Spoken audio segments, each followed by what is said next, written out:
नमस्कार, आप देख रहे हैं न्यूज़ 18 का डिजिटल प्लेटफॉर्म और मैं हूं आपके साथ जागृति खंतवाल। तो देखिए, जवाहरलाल नेहरू यूनिवर्सिटी में एक बार फिर आधी रात को खूनी संघर्ष हुआ। रविवार देर रात कैंपस में अखिल भारतीय परिषद यानी कि एबीवीपी और वामपंथी छात्र संगठनों के बीच जबरदस्त भिड़ंत हुई। लेफ्ट संगठनों से जुड़े छात्र वाइस चांसलर शांतिश्री धूलिपुड़ी पंडित के इस्तीफे की मांग को लेकर मसाल जुलूस निकाल रहे थे। प्रदर्शनकारियों का आरोप है कि एबीवीपी के छात्रों ने उन पर हमला किया, जबकि एबीवीपी ने दावा किया कि लेफ्ट विंग के छात्रों ने लाइब्रेरी में पढ़ रहे छात्रों को निशाना बनाया। अब इस पूरी लड़ाई की मुख्य जड़ कुलगुरु शांतिश्री धूलिपुड़ी पंडित का हालिया इंटरव्यू है, जिसमें उन्होंने दलितों और अश्वेतों को लेकर कुछ ऐसी टिप्पणियां की जिन्हें छात्र जातिवादी और अपमानजनक मान रहे हैं। जेएनयू में पिछले कई दिनों से कुलगुरु के खिलाफ माहौल गरमाया हुआ था, जिसने रविवार रात को हिंसक रूप ले लिया। लाठी डंडों और पथराव के बीच कई छात्र गंभीर रूप से घायल हुए हैं, जिससे कैंपस में एक बार फिर सुरक्षा और अभिव्यक्ति की आजादी को लेकर बहस भी छिड़ गई है। चलिए आपको बताते हैं कि आखिर शांतिश्री धूलिपुड़ी पंडित है कौन। दरअसल शांतिश्री धूलिपुड़ी पंडित जेएनयू की पहली महिला कुलगुरु हैं, जिन्होंने साल 2022 में इस पद की जिम्मेदारी संभाली थी। वो खुद जेएनयू की छात्रा रह चुकी हैं और अपने कार्यकाल के दौरान कई बार अपने बयानों और फैसलों को लेकर विवाद में भी रही हैं। उन्हें अक्सर दक्षिणपंथी विचारधारा के करीब माना जाता है, जिससे कैंपस के वामपंथी संगठनों के साथ उनका टकराव भी बना रहता है। वहीं जेएनयू वीसी के इस्तीफे की मांग क्यों हो रही है? दरअसल ये पूरा विवाद 16 फरवरी 2026 को जारी हुए पॉडकास्ट इंटरव्यू से शुरू हुआ।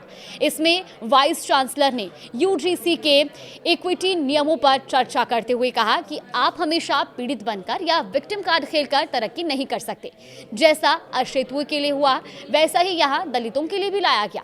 छात्र संगठनों यानी कि एसएफआई और आयसा और साथ ही जेएनयू एसयू का ये कहना है कि ये बयान जातिवादी है और दलित समाज के संघर्षों का अपमान भी है। उन्होंने इसे वोक कल्चर के नाम पर संवैधानिक अधिकारों पर हमला बताया और वाइस चांसलर के इस्तीफे की मांग शुरू कर दी। अब आधी रात को जब बवाल हुआ तो जेएनयू में आखिर क्या हुआ और कैसे ये तूल पकड़ता गया? दरअसल रविवार रात यानी कि बीती रात 22 फरवरी को जेएनयू छात्र संघ के कुलगुरु के खिलाफ समता जुलूस निकाला था। छात्र साबरमती ढाबे से वीसी आवास की ओर मार्च कर रहे थे।